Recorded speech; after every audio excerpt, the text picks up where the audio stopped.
Now, let's say you're at a seller's appointment or you're talking to the seller over the phone and you have built rapport, you even had a few laughs, you had made connections between the seller and their family and the area that they're in. And now it's actually time to talk about getting the contract signed. How do you get the seller to say yes to you? I know this is one of the most difficult parts of wholesaling real estate, and a lot of beginners may have a lot of doubts and fears about passing this hump in their journey to wholesaling real estate. So in today's video, I'm going to talk about how do you get a seller to say yes? How do you get a seller to actually sign your contract? What methods would I advise you to do? What are different things that you should do? Whether you're at a seller's house, you're in their property, you're sitting down on their couch, or you're over the phone. Maybe this is the second, third call. Maybe this is the call that, the call that you have to get the contract signed. I'm just going to break down my experience and different methods I would use in order to get the contract signed and have the seller say yes. Now, make sure you all like this video, subscribe to this channel, and comment down below your experience with, being at the seller's appointment or talking to the seller and you need to get it signed, it's a deal, but for some reason you're not able to pass that hump. I would like to know your experience, or tell me about a time when you actually got the contract signed or when you had the seller say yes. Let me know down below in the comments. So the first thing I would say is that let's say you're at the seller's house, right? You're on the appointment, you looked up the numbers before and you saw that the numbers make sense and that the condition of the property actually matches the description the seller told you over the phone. So everything looks good and you're building rapport. You actually made the seller laugh. That's always a good thing to do. Like maybe that's one of the tips to have the seller say yes, in some sort of way, have them chuckle a little bit. But one thing I used to strongly say, but now I'm a little bit indifferent about it, is if it's a deal, you have to be assertive. You don't leave that house until you get the contract signed. Now, obviously, if it comes to a point where the seller say, hey, I need to think about it, I just need time, blase, you have to leave their house. They'll call the cops on you. What I mean is, when I say do not leave the house, is that they may push back, but you need to be able to stand your ground and understand and get the contract signed. So when they say, oh, let me have time to think about it, you can be like, repeat what they say,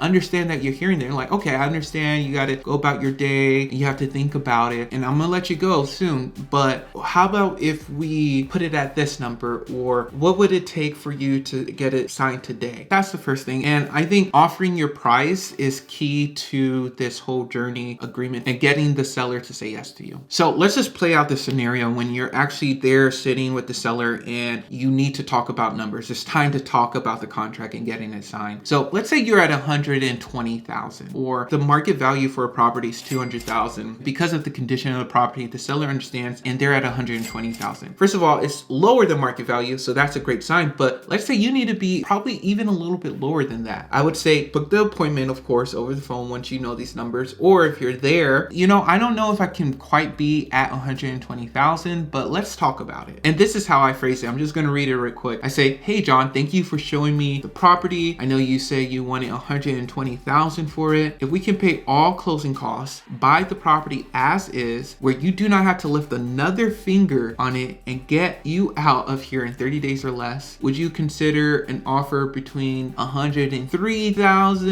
and 107,000? And so what that does is it lists the different advantages that you have as a wholesaler, as a cash buyer, right? You close fast. They don't have to work on the property. They don't have to fix it up. It's an all cash deal within 30 days. So this is something that I use often. And, when you're offering that pricing, you need the seller to say yes. You continue listing the advantages and the disadvantages of not going with you, right? And you create urgency in that time. Another thing is that, when you say between 103, 107,000, that last part, I kind of like to question it. So it opens up the floor for them to decide and for them to choose the number, right? So they can feel like, hey, I actually chose this number, not this person choosing the number for me and trying to strong cold me, right? So I think that's a great way to phrase it and to have good tonality with it. But I think another aspect to phrasing it that way is that you don't want to be super thirsty or come across as super hungry for it, because people feel that and they back off. So even though you're creating urgency, you don't want to create being hungry or thirsty for something, right? You want them to kind of come to you, right? And so when you gave them that price range, now they're coming to you, be like, well, I think I could fit 115 or 112 or something like that. that, right? Where it's closer to your number. Now, another thing with having the seller say yes is when you're talking about price, when you're talking about the offer, is that, when you give them that range, you can say, if they say no to a lower range, you could be like, okay, how about anywhere between $107, $350 and $120? Where would you be, right? And so you still have their number in what you say, but you still have your number. And another thing is, you see how I was oddly specific with $107, $350? It's because it shows that you are actually taking the time to think about property values and you've done your research, right? And so in the seller's eyes, you are the expert in this field. Now, of course, when you're offering and you're making this offer to your seller, you don't want to give them your highest offer first. And so let's say your offer is $115. That's why I would start at $103, $107, and you can move your way up according to how